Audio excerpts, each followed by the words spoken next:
The energy of activation of a forward reaction is 50 kilocalorie. The energy of activation of its backward reaction is. हमसे क्या पूछा है कि forward activation energy, forward direction में जो activation energy है that is 50 kilo calorie. ठीक है, अब पूछा क्या है, energy of backward activation, energy of backward reaction. अगर मैं इसकी रिएक्शन प्रोफाइल वापस से बनाऊं,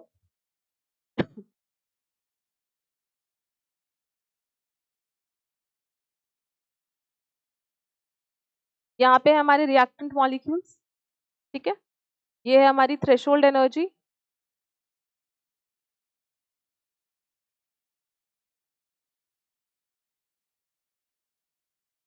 हमने इनको कुछ एक्टिवेशन एनर्जी दी, ये और यहाँ ये बने हमारे प्रोडक्ट. ठीक है,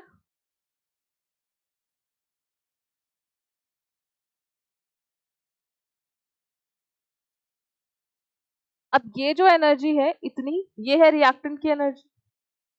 ये इतनी एनर्जी जो है ये किसकी है, प्रोडक्ट की एनर्जी. अब दोनों की एनर्जीज का जो डिफरेंस है, यानी कि ये डिफरेंस, ये क्या है हमारे पास, डेल्टा एच. ठीक है, और फॉरवर्ड रिएक्शन की एक्टिवेशन एनर्जी कितनी है, ये वाली जो वैल्यू है ये है activation energy of forward reaction. ठीक है, अगर मैं बात करूं बैकवर्ड रिएक्शन की एक्टिवेशन एनर्जी, तो अगर बैकवर्ड देखूं तो ये प्रोडक्ट है, यानी कि अगर बैकवर्ड रिएक्शन ले जाना होगा तो ये रिएक्टेंट की तरह काम करेगा. अब आपको इसको कितनी एनर्जी एक्स्ट्रा देनी है, इतनी एक्स्ट्रा अमाउंट ऑफ एनर्जी देनी है प्रोडक्ट में बनाने के लिए. मैं रिवर्स रिएक्शन की बात करूं तो अगर मैं रिएक्शन पीछे से देखूं तो कितनी एक्टिवेशन एनर्जी चाहिए होगी, इतनी. यानी बैकवर्ड रिएक्शन की एक्टिवेशन एनर्जी इस केस में ये है activation energy of backward reaction, और ये है एक्टिवेशन ऑफ फॉरवर्ड. तो अब अगर रिएक्शन, ये कैसा रिएक्शन है, अगर मैं इस रिएक्शन को बोलूं तो ये है हमारे पास एक एक्सोथर्मिक रिएक्शन. ये कैसा रिएक्शन है, एक एक्सोथर्मिक रिएक्शन, जहां पे प्रोडक्ट की energy is less than reactant की एनर्जी. तो इसमें नेट एनर्जी रिलीज होगी, यानी कि ये रिएक्शन कैसी है, एक्सोथर्मिक. तो in case of exothermic reaction हमें क्या दिख रहा है, जो बैकवर्ड एक्टिवेशन एनर्जी है that is more than activation energy of forward reaction. Activation energy of backward is greater than activation of forward reaction. अगर मैं ग्राफ एंडोथर्मिक रिएक्शन के लिए बनाऊं, वही सेम चीज, ये रिएक्टेंट है हमारे पास,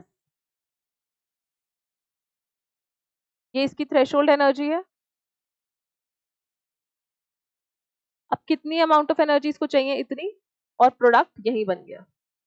ठीक है, ये हमारे पास प्रोडक्ट.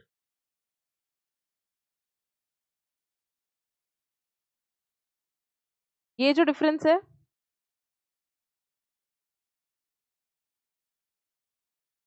ये हो गया डेल्टा एच. फॉरवर्ड रिएक्शन की एक्टिवेशन एनर्जी, ये पूरी रिएक्शन, ये वाला पूरा, ये हो गया हमारा activation energy of forward reaction. This is activation energy of forward reaction. अगर मैं रिवर्स में बात करूं तो ये रिएक्टेंट की तरह काम करेगा और ये प्रोडक्ट बनेगा, यानी बैकवर्ड रिएक्शन की एक्टिवेशन एनर्जी क्या है, ये वैल्यू, यहां से यहां तक.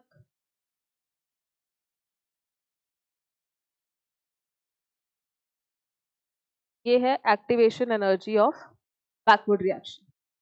तो ये रिएक्शन प्रोफाइल बना के मैं सिर्फ इतना एक्सप्लेन करना चाहती थी कि activation energy of backward reaction greater होगी या लेस होगी, दैट विल डिपेंड अपॉन कि रिएक्शन एक्सोथर्मिक है या एंडो. तो अगर आपसे इस क्वेश्चन में पूछा होता the energy of activation, the energy activation energy of a forward reaction is इतना and the reaction is endothermic in nature, तो आप क्या बोलते वहां पे हमारा आंसर जो आता कि backward activation energy less than होगी.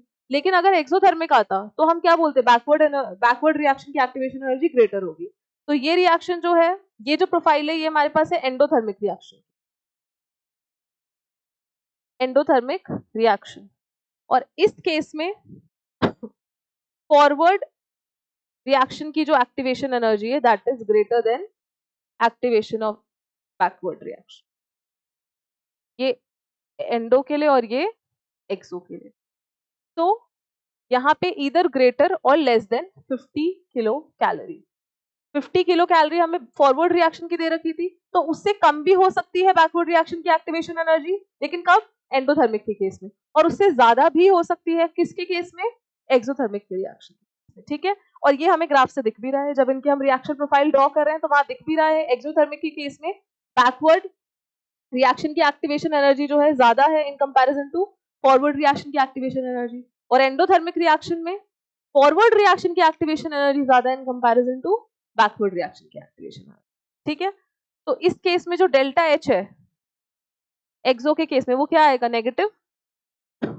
और यहाँ पे जो डेल्टा एच आएगा वो आएगा क्या? पॉजिटिव, क्योंकि एंडोथर्मिक है। ठीक है,